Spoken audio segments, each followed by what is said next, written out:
Alright, so finally na-convince natin si tatay para magpakita sa atin sa camera. Okay, tay, hello po. Diyan, ayan. So, father siya ni Ma'am Anjanet. So, nandito tayo sa kanyang farm. Tay, dun sa mga gustong mag-start ng mga babuyan, ano po ba yung pwede yung sabing sikreto para magtagumpay siya? May sponsor, BMEG. Oy, BMEG, sponsor kita. Bayaran mo ako, nalibre ka ng may susunod ako seminar, BMEG, sa Singapore. So, lahat ng mga delivers natin, announce ko lang, November 18, tuloy tayo sa Hong Kong. Then, hindi ba ko na po ang date? January tayo sa Singapore. Yan, may una na tayong sponsor, si BMEG. Ay, tay, ano po yung sikreto para maging matagumpay yung ating babuyan?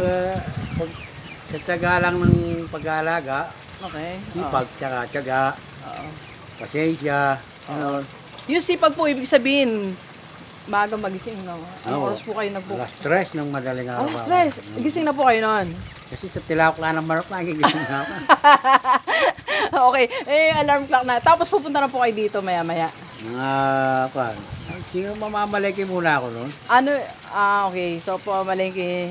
Tapos, anong oras po? 6 o'clock. Nandito na po kayo. Hanggang anong oras po kayo dito?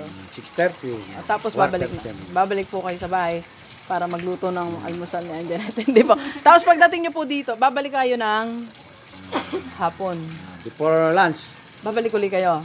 Okay. Nilinis ako noon. Tapos sa hapon pa, babalik pa. So, 3 times a day. Alright. So, yung merong babuyan, hindi ganun kadali yan, deliver. So, bago nyo pasukin yan, tanongin mo yung sarili mo.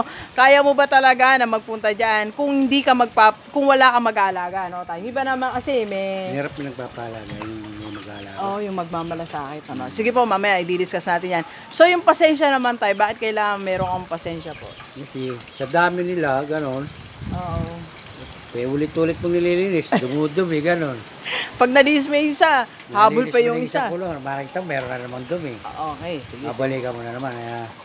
Kaya kailangan, tiyaga. Sipag at tiyaga para sa pagunlad ng iyong babuyan. Okay? Sige po.